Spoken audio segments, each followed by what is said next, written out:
Denise Lucier est psychopédagogue et docimologue, professeure émérite et chercheur de l'Université McGill et professeure associée de l'Université du Québec à Montréal. Elle s'est spécialisée principalement en évaluation des apprentissages, en didactique des langues et en développement de la compétence de communication interculturelle. Ses travaux portent sur l'intégration de la culture, de l'interculturel et du transculturel dans l'enseignement des langues, ainsi que sur la conception de programmes et d'outils d'évaluation.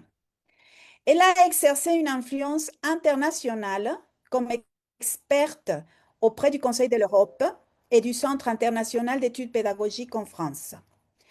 Elle a dirigé plusieurs projets de recherche majeurs sur la compétence interculturelle et a publié des ouvrages de référence pour les enseignants de français de langue étrangère, dont le plus récent, Intégrer culture, interculture et transculture dans l'enseignement des langues, qui date de 2025, ainsi que l'ouvrage classique Développer et évaluer la compétence en communication interculturelle de 2007, largement utilisé en formation des enseignants.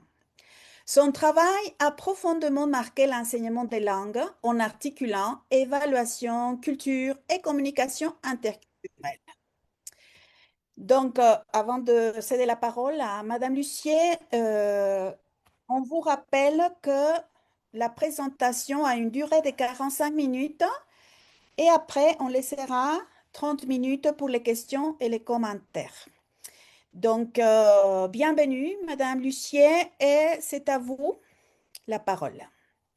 Merci. Je vous remercie de votre invitation. C'est toujours un plaisir, comme je vous le disais tout à l'heure, de vous retrouver là-bas. Je vais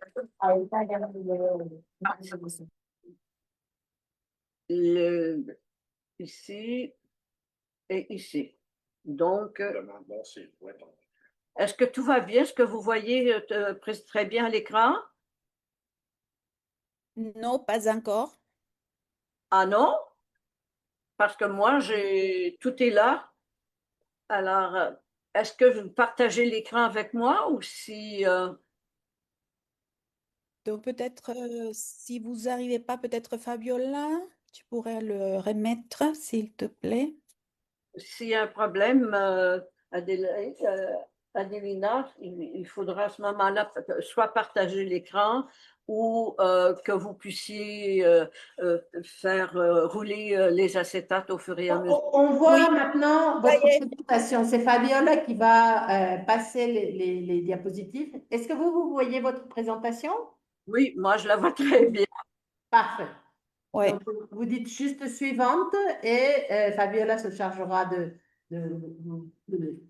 D'accord. Alors, la première acétate se veut une question, des questions qu'on doit se poser lorsqu'on veut travailler au niveau de l'interculturel. Et je vous pose justement la question, quelles sont vos représentations de l'autre en tant qu'éducateur ou éducatrice? Et j'ai toujours en tête quels sont les mots qui nous viennent à l'esprit pour signifier culture, interculture, transculture. Euh, que représentent ces mots? Qu'est-ce qui les distingue? Et la deuxième question se rapporte donc à quelles sont les perceptions qui influencent le plus, qui nous influencent face aux personnes qui parlent français? Est-ce que les personnes qui vous ont le plus influencé, ce sont les personnes que vous avez côtoyées, qui vous ont enseigné cette langue? Est-ce que ce sont les livres, les articles que vous avez lus, ou même des situations ou des événements particuliers? Pour le moment, on irait dans nos... Euh,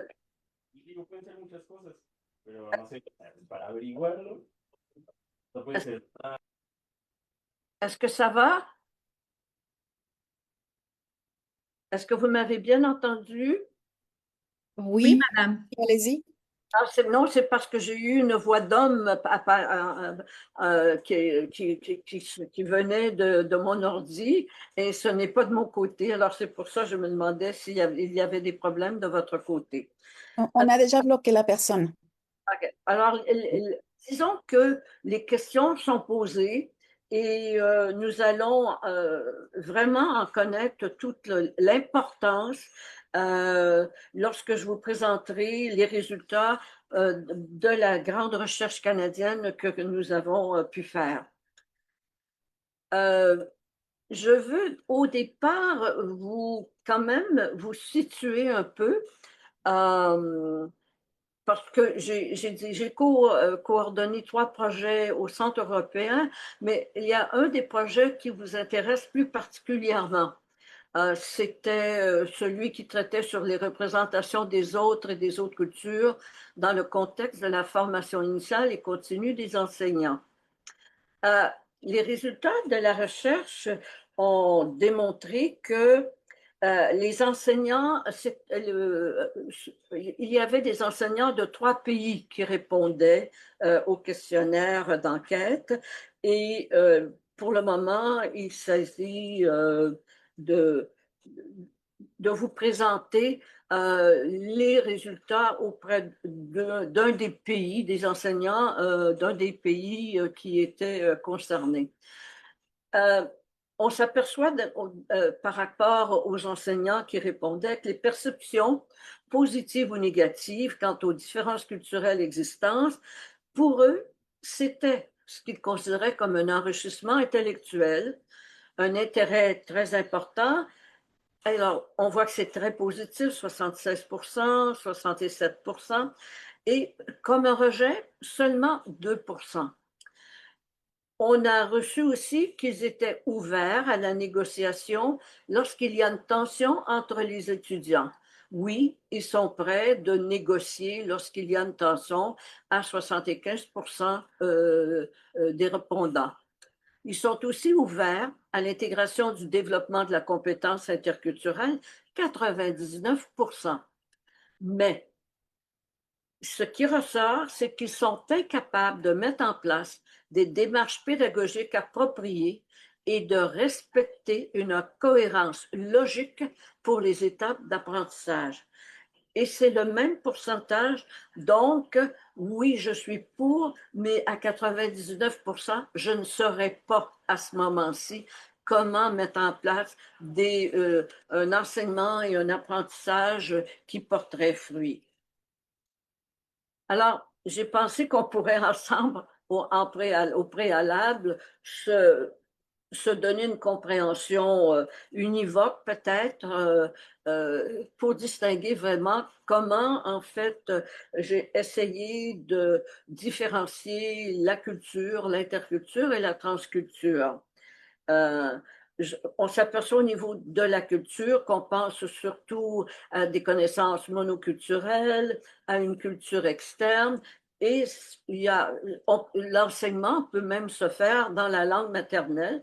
On le voit avec l'Europe, où au début des apprentissages, on réfère à la langue de l'apprenant, tout simplement. Par contre, quand je parle d'interculture, je suis obligée d'amener des interactions avec les autres cultures. Donc, j'ai une culture qui est interne, qui n'est plus externe, mais qui est interne, parce que là, je suis obligée de me questionner et ça devient un peu, et très souvent, ça peut se faire en L1, mais c'est surtout la L2, donc la langue seconde ou étrangère, que l'on devra préférer. Et je garde les compétences transnationales ou la transculture pour cette vision du monde qu'on doit se donner. Et très souvent, ça nous amène à intervenir ou à être conscientisés qu'il y a des multilangues, des multisociétés et que cela peut avoir un impact sur nos représentations culturelles. Je passe donc au niveau de la culture d'un égocentrisme à un sociocentrisme et finalement à une vision qui se veut au niveau de l'universel.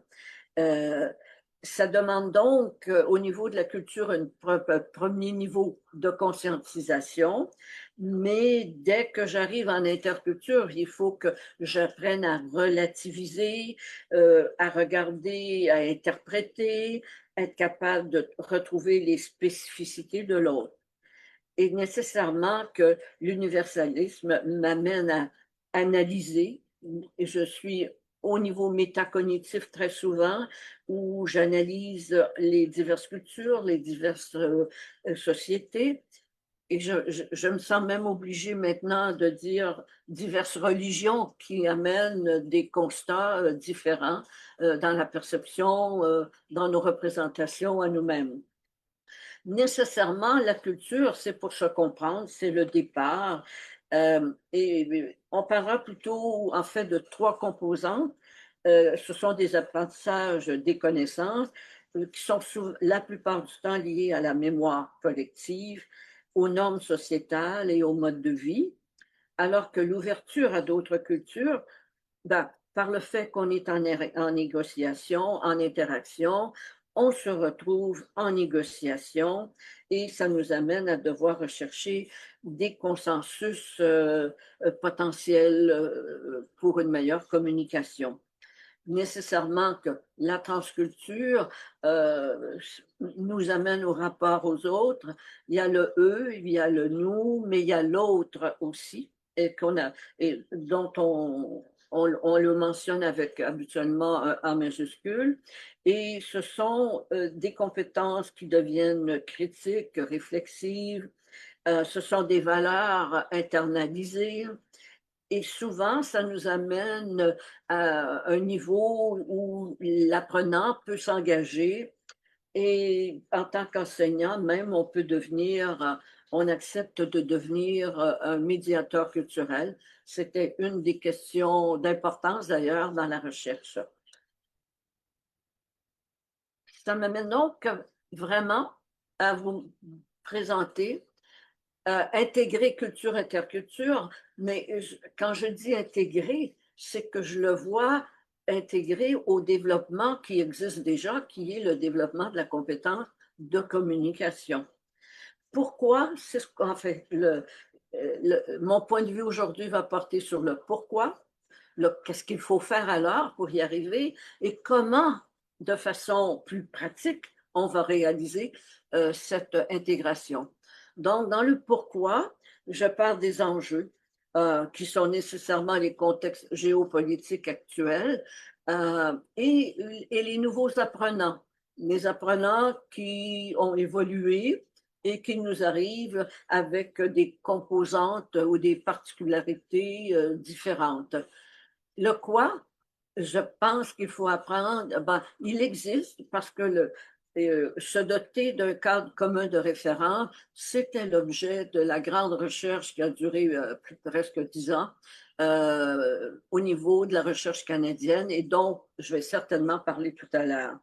Et le comment, bien, je voudrais vous présenter, je me dis, il faut redéfinir les programmes d'études, il faut redéfinir les approches pédagogiques, la formation des maîtres, et c'est ce que, à la fin de la conférence, pour lesquels j'essaierai de vous fournir des exemples pratiques, tant quand on débute les apprentissages que lorsqu'on est arrivé à un niveau plus élevé des connaissances et des capacités des élèves. Donc, je reviens sur les pourquoi. Je pense que ça devient un peu évident. C'est les problématiques qu'on rencontre présentement au sein de nos sociétés modernes. Elles étaient homogènes très souvent, elles sont devenues hétérogènes. Et on s'aperçoit que les contextes géopolitiques actuels, ainsi que les frontières géographiques, s'imposent à nouveau. Il faut se demander, est-ce qu'il en est de même des frontières culturelles et des représentations que l'on se fait des autres cultures? Il faut aussi considérer la mondialisation des communications, l'existence et la propagande des réseaux sociaux. Est-ce que vous me parlez à moi? Là, j'entends une voix. Non? Ça va, OK. Donc, qu'est-ce qui nous arrive à nous comme éducateurs? Ben, nécessairement, qu'est-ce qu'on veut transmettre aux apprenants. Donc, il faut apprendre à s'ouvrir aux autres cultures.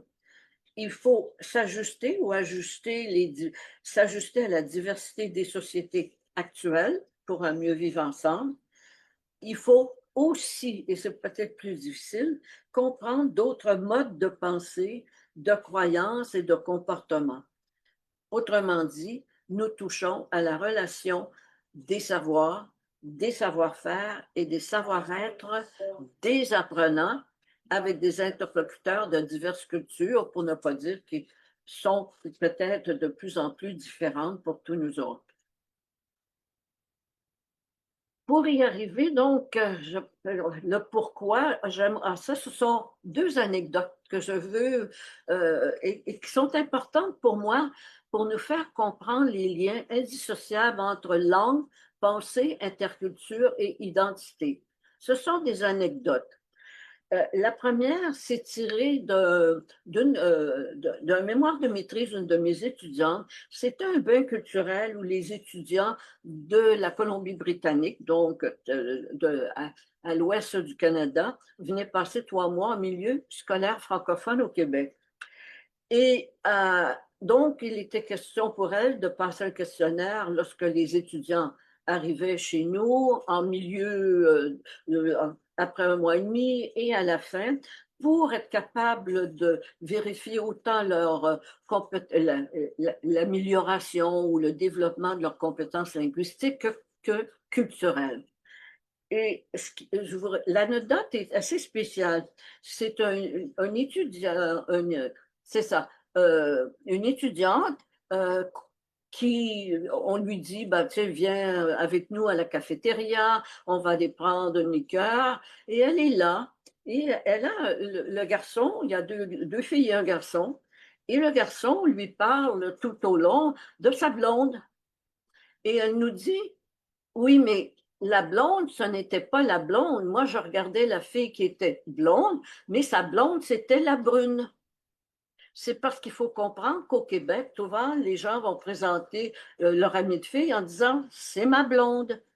Mais il ne faut pas croire que c'est parce qu'elle a les cheveux blonds, c'est tout simplement une expression. Je vous présente aussi l'autre, donc pour voir que le socio-culturel a beaucoup d'importance sur la langue. Et le deuxième, c'est le lac Meech où le Québec demandait d'ajouter au niveau de la Constitution la demande du Québec, qui était de devenir une société distincte.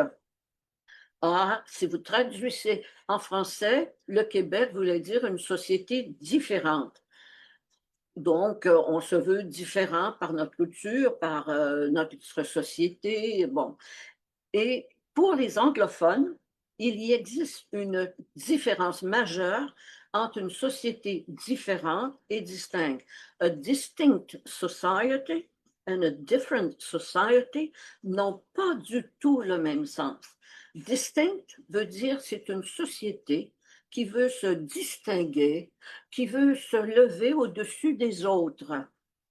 Alors, vous voyez que ce fut un échec monumental. Les anglophones n'acceptaient pas ça. Et avant que les linguistes et les sociolinguistes réagissent pour dire que c'est tout je dirais, un changement de sens, mais c'est dû à la valeur sémantique que l'on donne aux mots.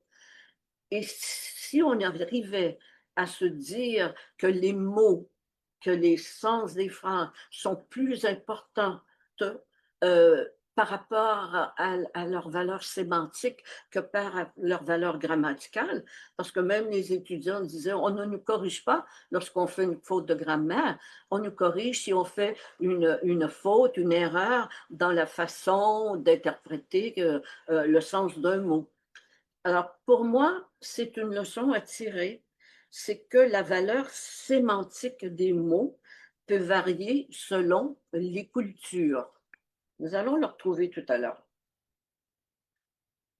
Ça nous amène donc aussi à se dire qu'on ne peut plus enseigner comme on enseignait Et qu'est-ce que communiquer devient? C'est un code linguistique à maîtriser, c'est l'aspect linguistique que l'on connaît depuis toujours, mais par la suite, c'est devenu un acte social, la sociolinguistique ayant justement aidé au développement de la communication. Pour devenir une activité mentale, l'approche privilégiée en psycholinguistique. Et plus récemment, c'est déjà avec Vygotsky quand même en 62, c'est devenu une démarche interculturelle et c'est, disons, le développement de la psychologie sociale. Alors, on peut comprendre que langue, pensée, culture, et on va parler d'identité, ce sont des concepts qu'on doit considérer tous comme étant, faisant partie du développement de la compétence de communication.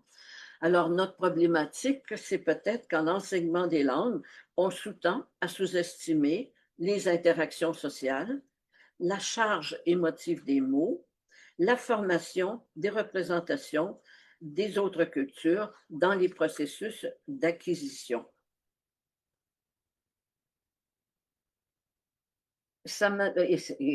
Ceci me permet d'ajouter une autre anecdote pour faire voir la différence entre langue de communication et de pensée. Bon, j'ai assisté à une réunion des pays européens au Conseil économique européen dans les débuts 2000. Et je vous dirais qu'à ce moment-là, je trouvais beau la proposition qui en était ressortie, c'est que dans l'enseignement des langues, on privilégie 3 langues, une langue romane, donc le français, une langue germanique, l'allemand et une langue, l'anglais comme étant la dérivée déjà de la langue de communication.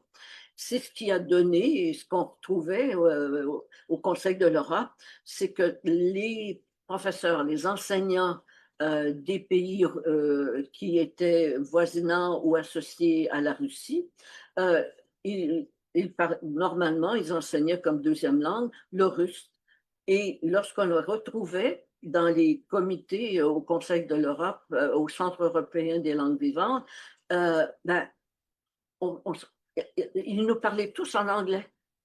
Et c'est devenu évident pour eux qu'on enseignait maintenant l'anglais comme langue seconde en Russie. Et là, j'ai eu un commentaire d'un Américain. Mais c'est fantastique. On n'aura plus aucun problème. Tout le monde va parler anglais. Et ce que je voulais lui faire comprendre, c'est la distinction entre langue de communication, qui devient une langue universelle, et la langue de pensée qui est liée à notre propre culture. Et quand j'ai un élève, un jeune apprenant qui demande, oui, mais ma langue maternelle, je ne sais pas laquelle, et je lui demande toujours, si tu me comptes de 1 à 10, ou compte-moi de 1 à 10, et nécessairement, chaque fois, ces enfants-là m'ont toujours ont toujours compté de 1 à 10 dans leur langue maternelle. Donc, c'est leur langue première, c'est leur langue de pensée. Et c'est cet aspect qu'une langue de communication n'est pas une langue de pensée. Et même si on va parler tout le monde anglais dans quelques années, j'espère que non, il va rester que ce n'est pas nécessairement notre langue de pensée et notre langue de culture. Ça m'amène donc à aller un petit peu plus loin dans la réflexion. Langue, pensée, interculture, identité ethnique. Il faut se rappeler donc que la langue, c'est le moteur des interactions entre les sociétés et les individus, et elle évolue au contact de celles-ci. La langue, c'est ce qui façonne notre vision du monde. La langue, c'est un marqueur symbolique et un emblème identitaire. La pensée, c'est le reflet des représentations culturelles. Dans le fond, l'autre, il est fabriqué dans notre tête. L'identité ethnique, elle se construit dans la pensée par le biais de nos représentations des autres cultures et de notre propre culture. Je n'habite pas un pays, j'habite une langue, j'habite une culture. C'est une phrase qui m'a toujours fait réfléchir davantage. Donc, cette première partie visait à peut-être juste se remémorer ensemble des choses qui vous sont familières, des principes, des concepts qui vous sont familiers, mais qui nous permettent de cerner ou de se donner peut-être d'une compréhension commune des aspects de compétences culturelles, interculturelles, transculturelles, et nous allons y arriver avec nos représentations dans quelques moments. Les enjeux actuels, c'est que nous avons une mondialisation des communications et nous avons une plurilittératie des nouveaux apprenants. Je ne sais pas si au Mexique, vous le sentez peut-être, je dirais peut-être un peu moins, parce que si les gens sont d'Amérique du Sud, la langue espagnole est quand même davantage répandue. En fait, je pourrais vous dire la même chose du Canada, c'est l'anglais et le français, mais dans nos cours, dans nos classes, les apprenants maintenant sont de toutes les nations et on a nécessairement des caractéristiques des apprenants qui sont modifiées par rapport aux apprenants que l'on avait auparavant. On a donc comme caractéristique majeure des locuteurs qui sont bilingues ou trilingues. Ils utilisent et on leur permet maintenant d'utiliser leur répertoire comme un savoir d'appui. Ils participent à la vie d'au moins 2 cultures différentes. Ils doivent adapter leur comportement, leurs attitudes et leur langage selon un environnement culturel qui ne leur est pas nécessairement familier. Ils combinent, ils synthétisent les traits de chacune des cultures en interaction. L'enseignement, donc, qu'est-ce qui nous arrive à nous en enseignement et en apprentissage des langues? Il faut identifier les stratégies d'intervention qui vont nous permettre de tenir compte de la plurilittératie des apprenants. Ce qui fait donc, qui nous fait dire que déjà, au niveau de la formation des maîtres, il va falloir songer à ajouter de nouvelles perspectives, de nouveaux apprentissages pour en tenir compte. Je vous fais penser, j'ai une étudiante haïtienne qui, son mémoire de maîtrise portait sur la langue créole et j'ai appris, et c'était la première fois que j'étais confrontée à une différence aussi grande au niveau de la langue, que les verbes, de façon générale, je n'ai pas poussé trop loin là, la compréhension de la langue créole, mais elle me disait que les verbes ne se conjuguent pas comme il se fait pour les autres langues. Ils vont dire, moi, manger demain. Hier, moi, faire telle chose, ou hier, est arrivé que telle chose. Déjà, pour nous qui enseignons, de connaître qu'ils n'ont pas tendance à conjuguer les verbes, ça peut nous faire comprendre les difficultés qu'ils vont ressentir et peut-être nous permettre, je dirais, d'adapter notre enseignement. Et je m'en viens vers la construction identitaire. Et je dis, si la langue est le lien le plus évident qui unit les membres d'un groupe culturel, si c'est un marqueur symbolique, une manifestation de l'identité, la langue devient par conséquent un emblème identitaire. La compétence interculturelle, elle va donc reposer sur un savoir, un savoir-faire, un savoir-être, et ça se traduit par l'habileté à interagir efficacement avec des gens de cultures différentes de la nôtre. Elle repose également sur des identités qui se construisent dans et par l'interaction sociale, donc toujours en mouvance. une ethnicité qui est un processus de dichotomisation entre nous et eux, entre nous et les autres.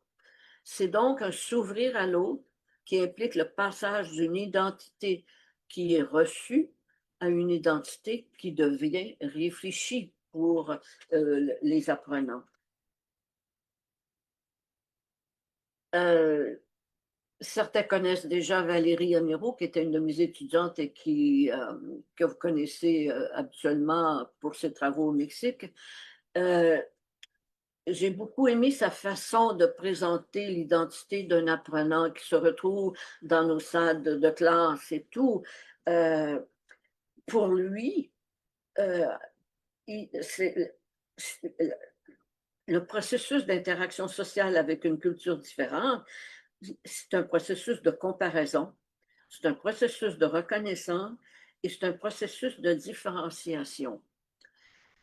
Ça veut donc dire qu'en formation des maîtres, il faudrait déjà commencer à former les futurs maîtres à cette façon de respecter l'identité des apprenants. Il faudra donc considérer trois aspects: leur expérience de vie en pays d'origine, d'où ils viennent, leur expérience, leur processus d'immigration peut-être, changement de pays, changement de culture, et leur expérience de vie en pays d'accueil. Acceptation de certains aspects, rejet d'autres, difficultés à comprendre. Ce sont tous des aspects qui vont faire en sorte qu'ils vont mieux ou moins bien s'adapter à la culture d'accueil. Et il faut aborder donc les représentations culturelles, les représentations interculturelles. Alors, j'aime beaucoup vous demander à ce moment-là, comment vous représentez-vous un Anglais d'Angleterre, un Français de France, un Américain des États-Unis et une Québécoise venue du Canada comme moi? Je suis sûre qu'il y a des mots spécifiques, ou peut-être des qualificatifs plus positifs ou plus négatifs chez certains et chez l'autre, mais ces qualificatifs que l'on donne à l'autre, c'est une façon d'exprimer nos représentations de l'autre. Oh, un instant, je continue. Et j'ai toujours, ceux qui me connaissent depuis longtemps savent que quand j'ai commencé la recherche, je ne présentais qu'un iceberg. Parce que c'était bien correct. Mais j'ai évolué comme tout le monde. Ils vont remarquer que j'ai passé après ça à 2 icebergs en me disant oui, en fait, si je n'avais que ma seule culture à moi, ça serait facile. J'aurais mes opinions, mes perceptions et les valeurs, les représentations, les conceptions de ma société, de ma culture. C'est beaucoup plus facile. Par contre, dès que je rentre en contact avec une autre culture, la C2, là, mes opinions, mes perceptions sont confrontées à autre chose. Euh, Qu'est-ce que je retiens comme valeur, représentation, conception? Et vous voyez que déjà, ce qui est en gris, c'est la zone grise, celle où on va retrouver les conflits, les incompréhensions. Et finalement, beaucoup plus tard, j'ai ajouté l'autre qui m'amène vers nécessairement le transculturel, parce que ce sont toujours encore les mêmes opinions, perceptions, valeurs, représentations et conceptions. On s'aperçoit que, et tout comme le iceberg, la partie qui est en surface, elle est visible, on l'appelle la culture externe. Ce sont des connaissances objectives qu'on peut voir, on peut même les apprendre explicitement. Je peux acheter un livre de Berlitz quand je m'en vais dans un autre pays et je peux lire et apprendre de façon explicite certaines choses. Euh, cette culture, elle est consciente et elle est facile à changer. Par contre, là où on retrouve les problèmes, les zones grises, comme je les appelle, les zones de conflit, c'est la culture interne les connaissances, elles n'ont pas nécessairement objectives, elles sont subjectives, elles sont apprises implicitement à travers nos interactions. Des fois, elle est inconsciente. On ne sait pas pourquoi, mais il y a certaines cultures avec lesquelles on a plus de difficultés. Et c'est sûr que c'est celle-là. Elle est plus difficile à changer. Je trouve que présentement, avec Artémis, c'est un peu ce que j'appelle la face cachée de la Lune, où tout se déroule, mais c'est là où on retrouve le nous, le eux et l'autre. Et c'est ce qui va nous amener nécessairement nous allons nous poser comme question, comment se construisent nos représentations culturelles? Bon, alors, au début, elles sont basées sur des jugements que l'on porte. Euh, les représentations collectives, les représentations individuelles, c'est nos contacts personnels avec d'autres intervenants et ce sont elles sont collectives lorsque je suis en contact avec quand même une société avec des représentations d'individus qui peuvent être différentes. Ce qui nous intéresse aujourd'hui, c'est vraiment distinguer les représentations objectales des représentations mentales. Les représentations objectales, elles sont faciles, ce sont des connaissances, ce sont des savoirs, ce sont des savoir-faire.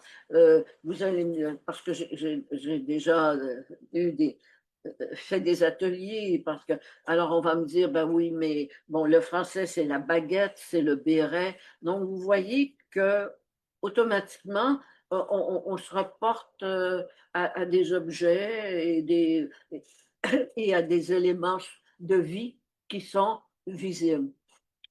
Là où c'est difficile à cerner, ce sont les représentations mentales, parce que c'est le développement des savoir-être. Et ça nous donne les schémas qu'on appelle des schémas mentaux. C'est ceux qui orientent notre façon de voir le monde, notre rapport avec les autres cultures. Et c'est la clé de notre connaissance du monde. On en a parlé un peu tantôt. C'est l'autre qui est fabriqué dans notre tête.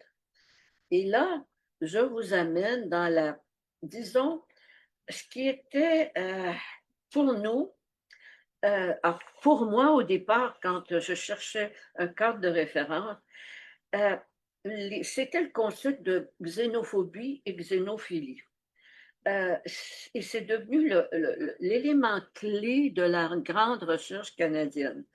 L'idée était de questionner des apprenants afin de connaître quelles étaient leurs représentations de la culture avec laquelle ils intervenaient ou les cultures avec lesquelles ils intervenaient.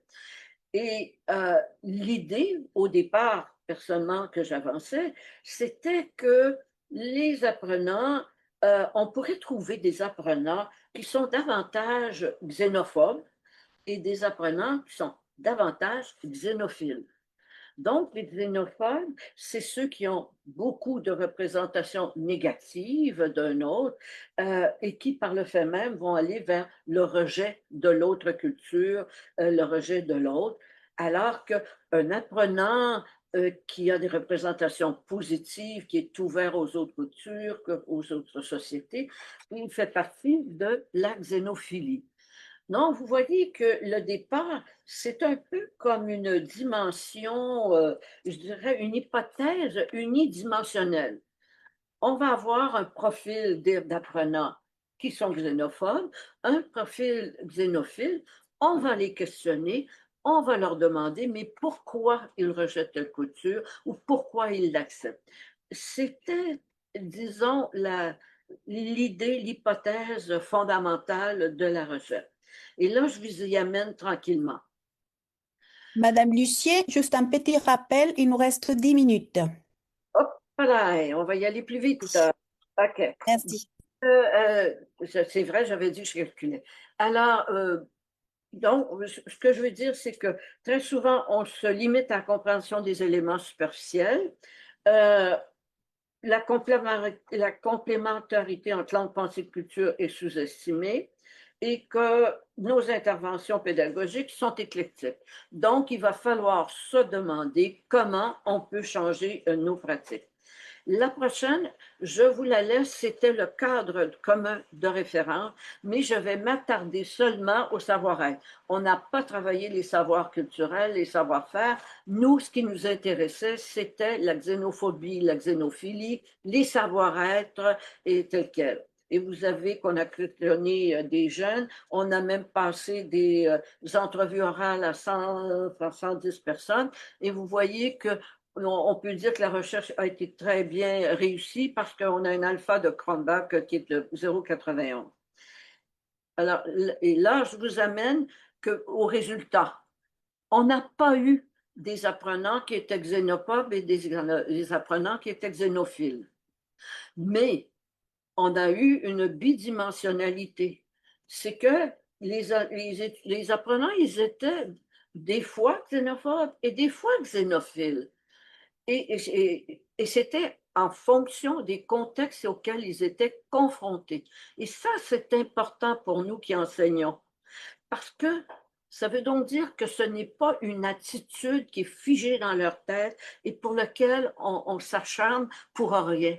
Non, on s'est aperçu que si on leur donne des contextes positifs et qu'on renchérit cet aspect de l'ouverture aux autres, ils vont changer et ils vont aller nécessairement du côté de la xénophilie. Donc, c'est le bon point pour nous.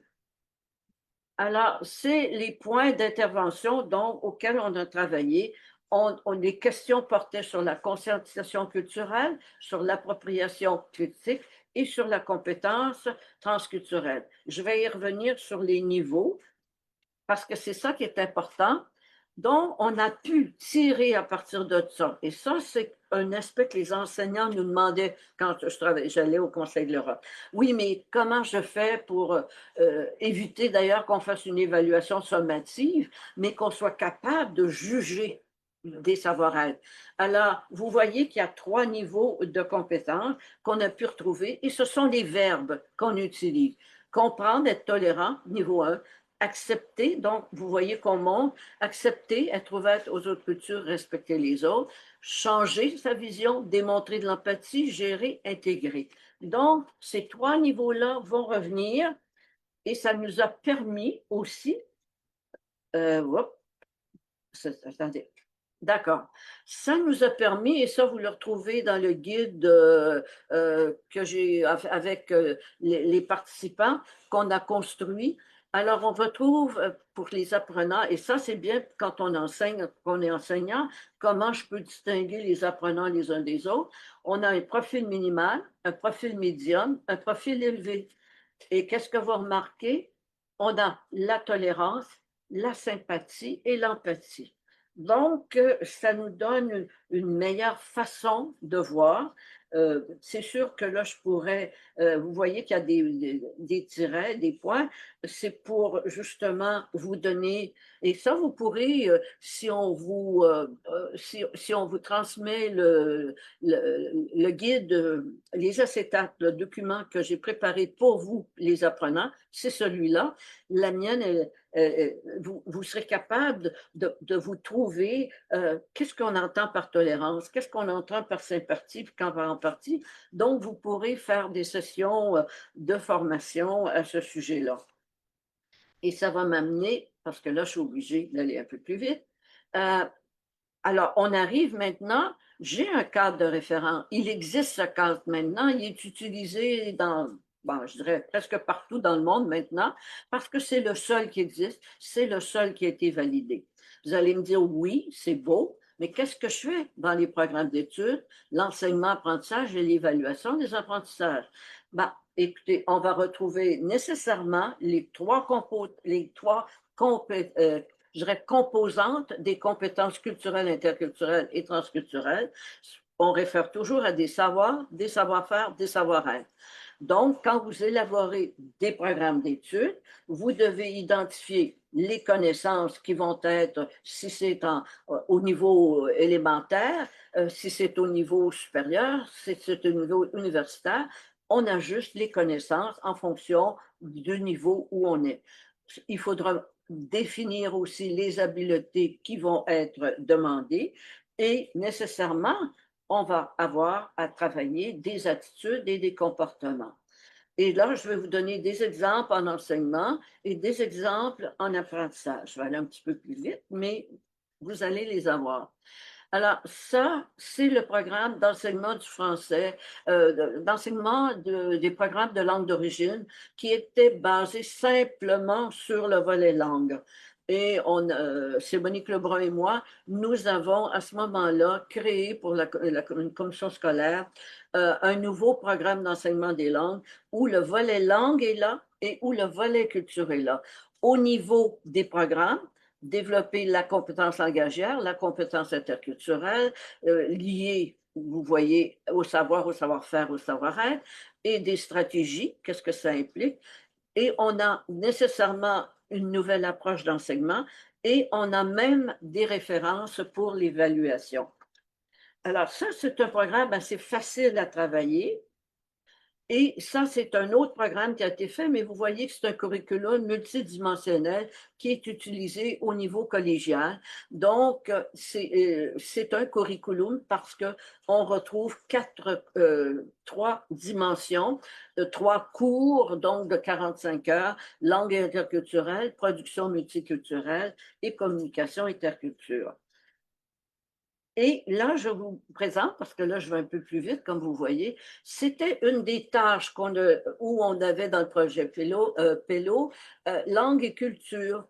Alors, apprendre à se connaître, une production de groupe, c'était au début. Alors, au niveau des savoirs, préparer un collage, des savoir-faire, se présenter oralement en tenant compte des interlocuteurs, les lieux, les événements, et des savoir-être, qu'est-ce qui est semblable dans ma culture par rapport à ce qui est différent. C'était une des tâches et c'était, comme on dit, il faut que ce soit dans une application quand même de contexte réel. Celle-là, je l'aime beaucoup quand même. Au Québec, plusieurs noms de familles de langue française sont formés d'un article accolé à un nom commun. Ces noms désignent souvent une qualité physique, un nom de fleur, une couleur. Ben, moi, j'ai appris que je pourrais me retrouver des prénoms avec Rosa, Margarita. Donc, les noms, que ce soit des qualités, des noms de fleurs, se retrouvent en anglais, en français, en espagnol. Donc, c'est facile de prendre comme exemple, justement, au départ, avec des jeunes qui arrivent, les noms de famille. La prochaine, c'est ma préférée, c'est sûr. C'est une étudiante de maîtrise, j'ai tenu à le dire. Euh, elle a été choisir dans un roman, choisis un personnage du roman, t'a profondément marqué par ses valeurs identiques ou différentes des tiennes, par ses qualités ou ses défauts, par l'effet qu'il a produit chez toi. Remplis ce schéma de valeurs. Donc, moi, mes valeurs, l'autre, ses valeurs, et le nous, nos valeurs. Ce qui permet d'avoir des discussions tout le temps. Ça, c'est une tâche intégrative dans des projets de recherche du Conseil de l'Europe.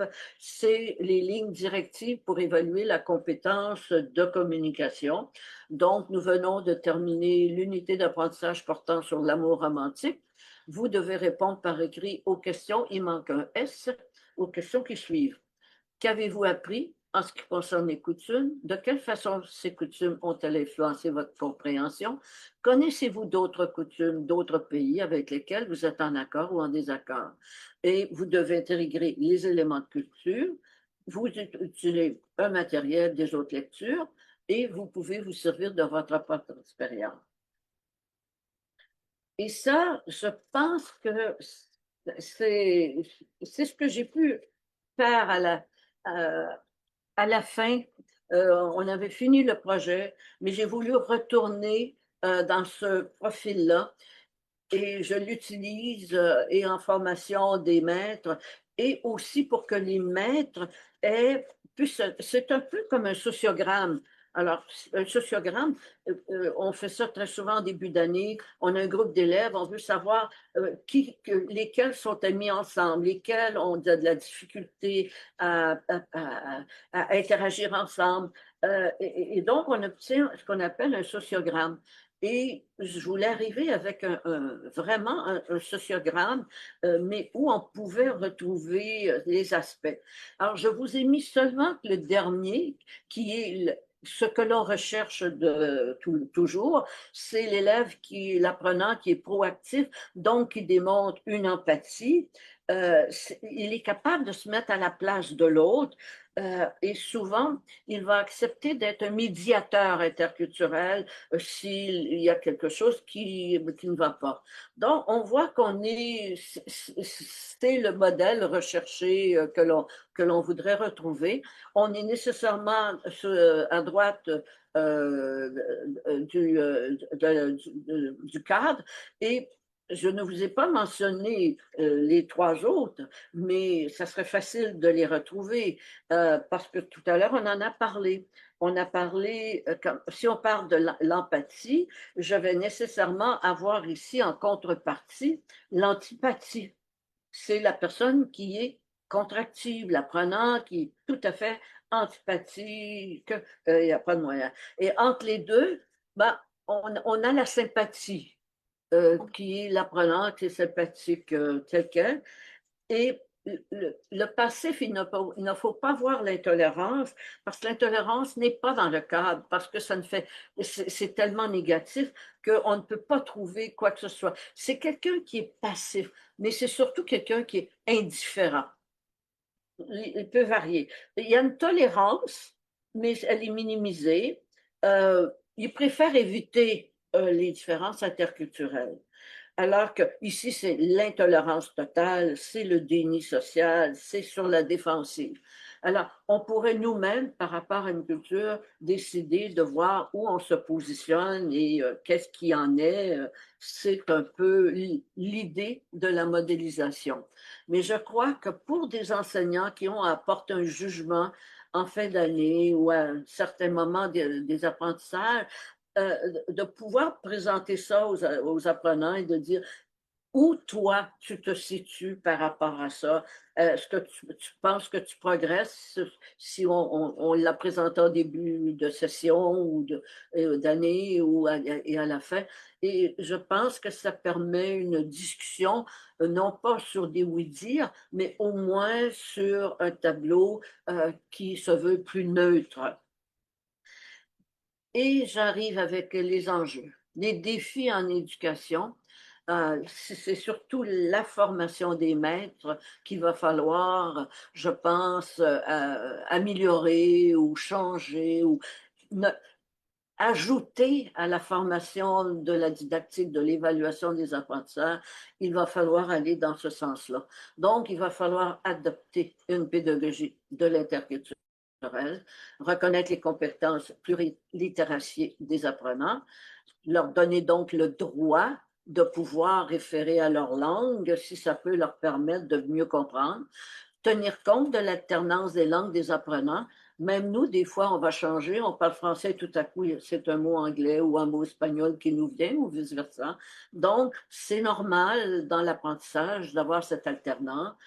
Il faut se former à l'interprétation des signes culturels et interculturels dans les textes littéraires et médiatiques. Donc, il faut donc chercher des textes qui sont intéressants, qui peuvent aller chercher des signes culturels et interculturels et d'en tirer une certaine interprétation. Il faut donc privilégier une pédagogie intégrative, langue et culture interculture. Il va falloir planifier des démarches qui sont globale, intégrative, avec des scénarios d'apprentissage, des livres qui ne sont pas, des textes à lire qui ne sont pas neutres, mais qui ont déjà un caractère interculturel pour faire réfléchir l'apprenant. Et finalement, il va falloir enseigner et évaluer le développement des compétences culturelles, interculturelles et transculturelles par le biais de tâches significatives. Ce qui veut donc dire que j'ai toujours en mémoire de dire que si je prends un texte qui me donne des représentations de l'un et de l'autre, automatiquement, je me trouve à travailler des adjectifs qualificatifs. Il y a telle chose, tel critère, telle caractéristique, telle valeur, bonne, mauvaise.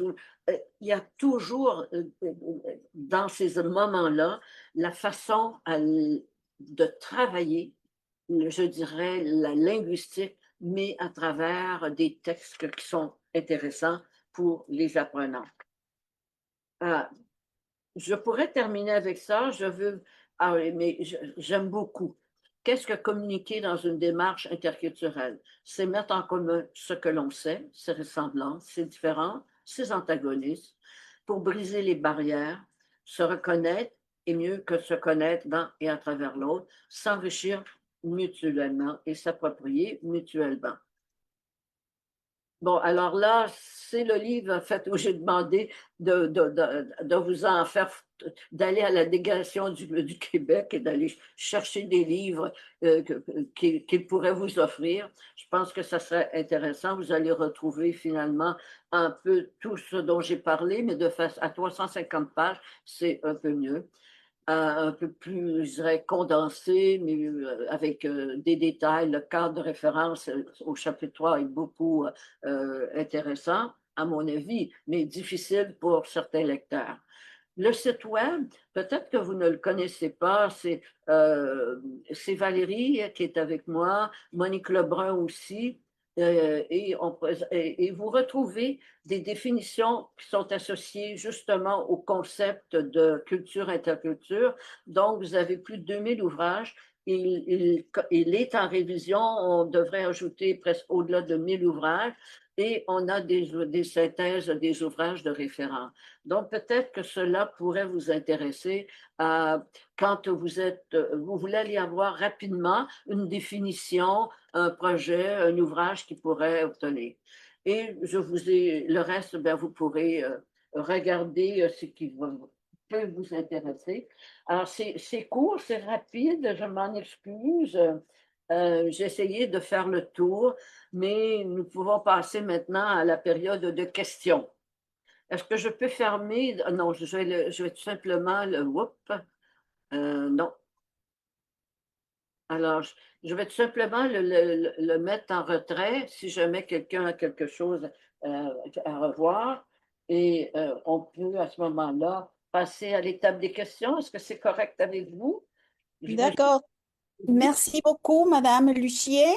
Donc, je vais laisser ma collègue Delphine pour qu'elle s'occupe des questions, de gérer les questions. Soit vous pouvez noter sur le chat vos questions, soit directement sur l'écran, vous levez la main. Donc, allez-y, ou Merci beaucoup. commentaire aussi. Merci Merci beaucoup. beaucoup. Merci beaucoup, Adélina. Merci beaucoup, Madame Lucier. Donc, je reprends la main pour regarder s'il y a des questions sur le chat.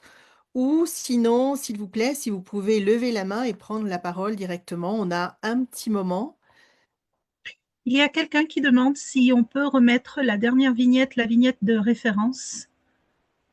Il y a peut-être quelqu'un qui veut à ce moment-là. Attendez, je m'en vais là et je Ça y est, vais. on peut la voir. Merci. Celle-ci? Oui, on l'a mise en fait. Ah, vous l'aviez vous autres aussi. Oui, oui, Donc, oui. alors moi, je vais tout simplement celle-là la laisser aller. Attendez un petit peu. Je veux pas partir. Je m'en vais au Zoom. Attendez un petit peu, je vous ai peut-être perdu. Non, non, non, on vous écoute très bien. Ok, Donc, d'accord. j'invite les assistants à poster leurs questions sur le chat ou si vous souhaitez prendre la parole. On a une quinzaine de minutes, donc ça serait bon d'en profiter. J'imagine qu'on est tous en train d'assimiler toutes ces informations. C'est pour ça que je me suis posé la question si on avait pu distribuer le dossier pour les participants parce que ça pouvait permettre à chacun ou chacune d'écrire quelques mots au fur et à mesure, alors que là, ça se déroulait très, très vite quand même. Euh, mais j'ai appris avec l'expérience que on ne doit pas donner en lecture et en parole le même contexte et le même contenu parce que les gens sont portés à lire plutôt qu'à écouter, alors que là, ben, c'est facile de se retrouver. Et tout ce que vous avez là, vous allez pouvoir le retrouver dans le livre aussi à ce moment-là, donc il n'y aura pas de problème là. Ça va là. Alors, j'ai un commentaire, Delphine. Oui, Je regardais le schéma que vous avez partagé, Madame Lucier, quand vous présentez les étudiants qui peuvent soit être xénophobes ou être xénophiles.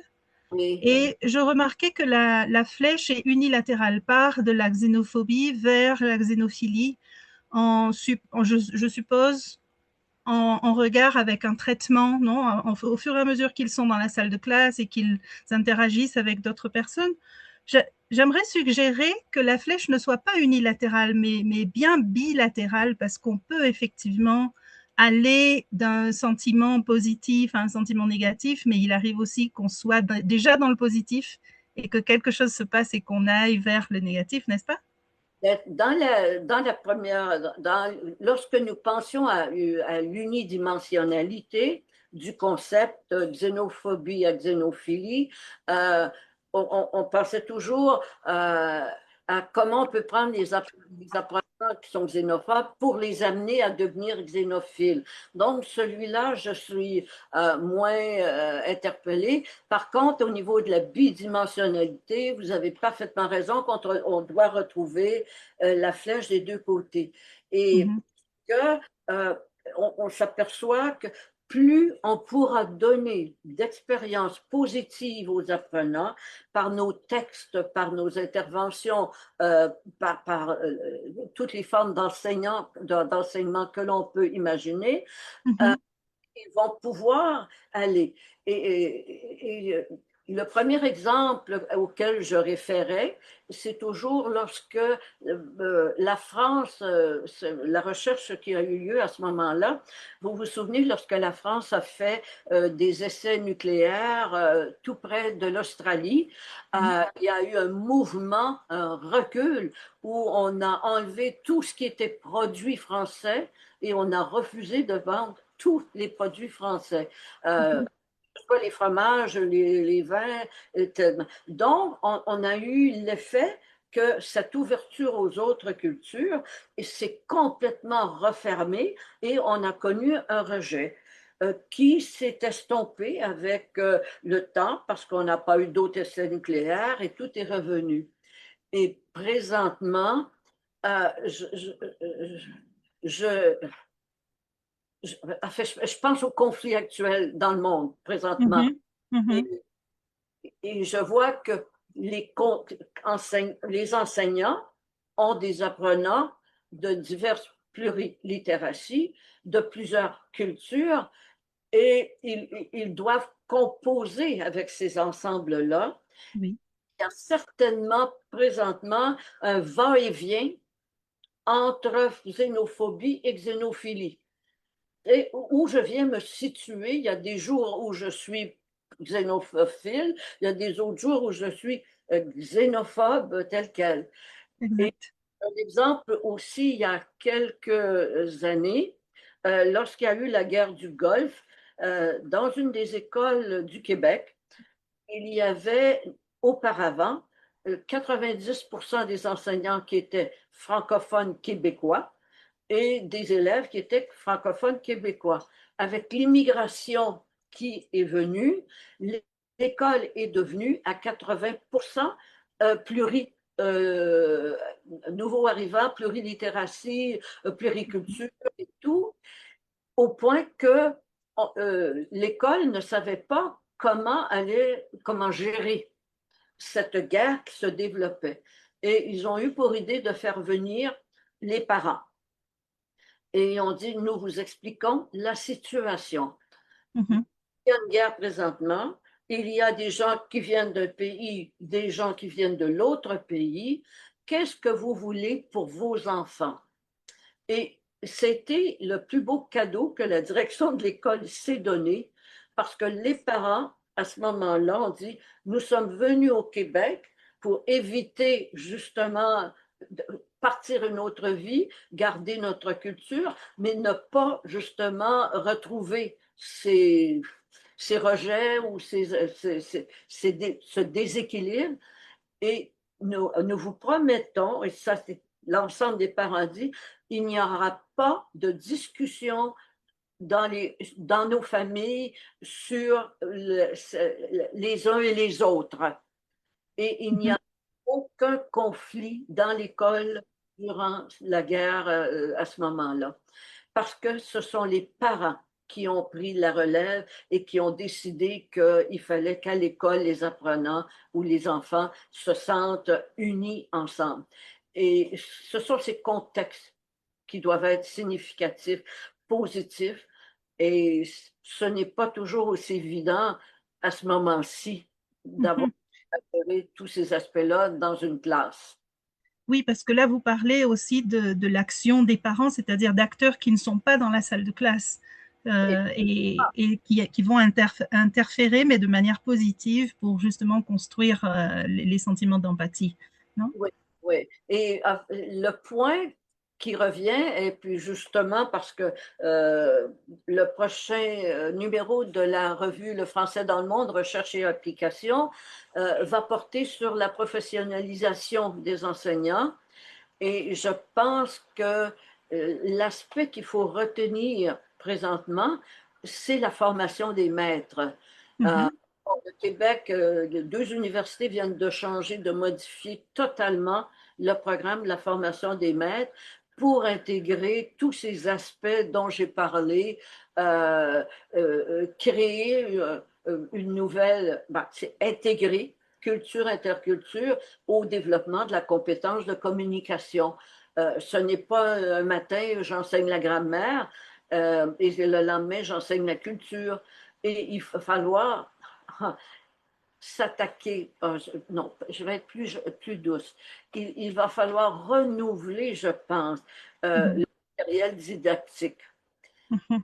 Souvent, j'ai tellement vu ça dans du matériel, tu sais, on a la partie grammaire et tout à coup, je l'ai vu dans du matériel canadien, et tout à coup, on a la cabane à sucre.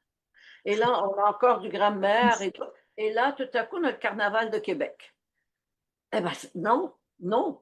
Tu sais, on va prendre des textes culturels et tout, et on va plutôt essayer d'intégrer la grammaire, les formes grammaticales qui sont là, les adjectifs qui sont utilisés pour décrire tel type de situation par rapport à tel autre. Et on fait de la grammaire tout le temps, de toute façon. Et la blonde, c'était la brune. Ça donne l'idée exactement de la valeur sémantique des mots et de leur faire comprendre que ces mots-là changent. Donc, c'est l'élément central au départ, je pense, c'est la formation des maîtres. Oui, oui, oui, je suis d'accord. Ben, c'est justement dans ce sens que on discutait par mail avant le colloque et que je commentais qu'il y avait un réel intérêt à intégrer, non, à trouver chez les professeurs des stratégies pour pouvoir intégrer la culture à la salle de classe, parce que ça n'est pas que on est foncièrement désintéressé, mais qu'on manque souvent d'outils, non? Tout à fait d'accord. Les outils sont là, les programmes sont souvent mal planifiés, parce que si vraiment on veut aller vers les compétences de niveau interculturel, ben, il va falloir qu'on ait une pédagogie de l'interculturel. Et Exact. peut-être, je dirais, ce qui chapeaute tous les aspects linguistiques, paralinguistiques, et et on va retrouver nécessairement un aspect pragmatique de l'enseignement des langues. Ça, c'est toujours. Mais je suis sûre que vous vous en allez vers cet aspect-là. Sauf que il y a beaucoup, et c'est de convaincre très souvent les organismes. J'ai même eu dans un colloque quelqu'un qui me disait que là où, dans le pays où elle était, il voulait faire une évaluation sommative, donc Mhm. tu sais, du développement de la compétence interculturelle, mais c'est ridicule. Oui. Moi, avec les cours d'infirmière, l'objectif ultime, c'est d'être respectueux du malade. Mais vous ne pouvez pas faire une évaluation sommative. La journée, vous allez mettre un malade devant une infirmière et vous allez l'évaluer pour lui donner, oui, elle est respectueuse. Le patient n'aura jamais été traité aussi bien de toutes les façons.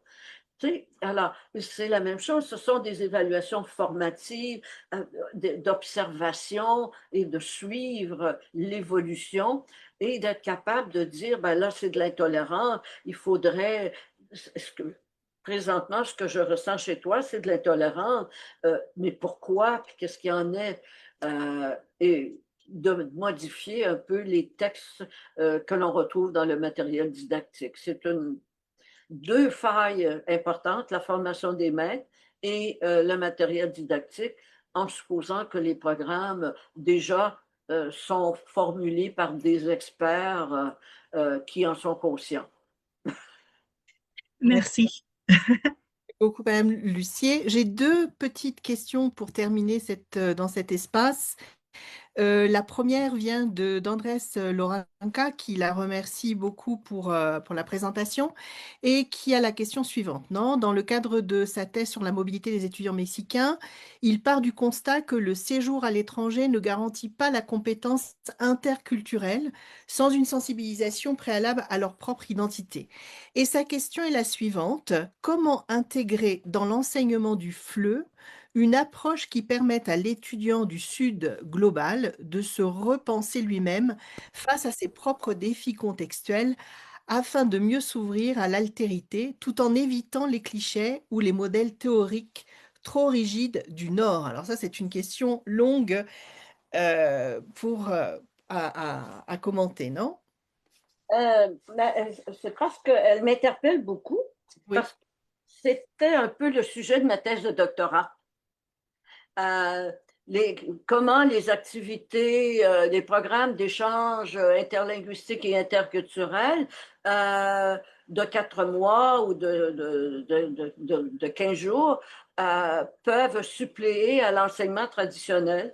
Alors, parce qu'on s'est aperçu justement que les élèves avaient en 10 jours absorbé un potentiel linguistique très important et culturellement aussi. Mais il y a des, il y a des préalables. Et ce n'est pas, on part et on s'en va dans un échange et on ne fait rien. Il y a un livre qui pourrait beaucoup vous intéresser qui vient de l'Université du Québec. Ils ont jumelé euh, des, étu- euh, des étudiants à l'université qui viennent pour apprendre le français et ils ont été jumelés avec des élèves qui suivent des cours autres dans le département et ils se voient de façon régulière et ils ont même une ou deux séances où ils se retrouvent. Et ils ont écrit un livre sur le jumelage qu'ils appellent. Alors, il y a donc des préalables. Euh, je ne sais pas, je l'ai peut-être mis la référence parce que j'ai écrit un article justement dans cet ouvrage-là qui est le jumelage pour la réussite des échanges interculturels. Alors, parce que s'il n'y a pas un suivi, s'il n'y a pas une préparation, ben c'est perdu. Alors, mais là, c'était ma thèse de doctorat, je pourrais en parler beaucoup à un moment donné, d'accord? Mais si cette personne peut lire le livre qui a été produit, attendez, je vais essayer de retrouver hop, la vallée des références. Peut-être que je l'ai mis. Oui, on vient de partager les diapositives que vous nous aviez envoyées, donc je pense que on peut retrouver sur la partie des références bibliographiques Ouais, peut-être cette si je le information. vois, je pourrais vous l'envoyer. D'accord. Euh, je ne suis pas sûre de l'avoir mis ici, mais je vais vous l'envoyer parce que c'est vraiment intéressant. Ça se passe au niveau universitaire, mais on prend en compte les étudiants qui viennent apprendre le français et on les jumelle avec alors, on explique tout l'ensemble du processus. C'est encore, je dirais, ben moi, ma thèse était quand même, on remonte à 2000 était beaucoup moins formatée, s'accordait plutôt à des niveaux d'étudiants de 15 à 20 ans, alors que là, on est au niveau universitaire. Donc, les deux sont intéressants, mais les deux sont disponibles. Les programmes d'échange interlinguistique interculturel, c'est ma thèse de doctorat à l'Université Laval. Donc, ça aussi, c'est disponible. Mais je pourrais vous les envoyer les deux références. Et on les fera suivre. Alors, je sais qu'on est un petit peu juste dans le temps. Je ne sais pas ce que tu en penses, Adélina. Est-ce qu'on pourrait profiter de la présence de Madame Lucier et poser une dernière question? Je sais qu'il y en a plusieurs, mais au moins une pour profiter de ce moment euh, privilégié que nous avons. Je pense que je peux faire une dernière question, non? Oui, oui, Et vas-y. il y a d'autres questions et je suis désolée pour les questions que je n'aurai pas le temps de lire, mais profitons du moment, non? Donc, une dernière question, Madame Lucier. Nous avions, quelles sont selon vous les tendances émergentes que nous devrions intégrer dans nos cours? C'est Karen Cifuentes qui nous fait cette question.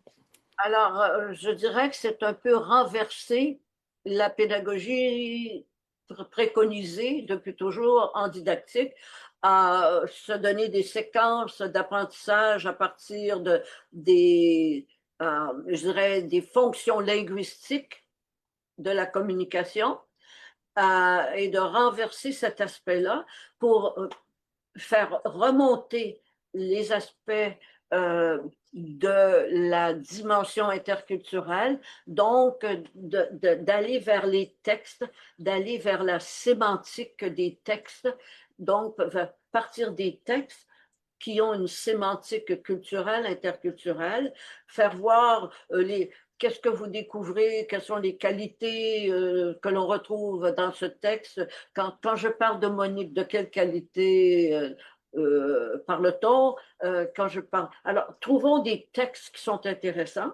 Les étudiants, écoutez, il y a des textes qui étaient, quand je vous parle tout à l'heure de l'amour, comment vivre, tu sais, le mariage, l'amour, au Conseil de l'Europe, ce fut des discussions entre pays, parce que les étudiants parlent.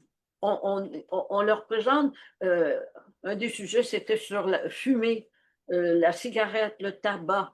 Eh ben, tous les étudiants voulaient parler en même temps.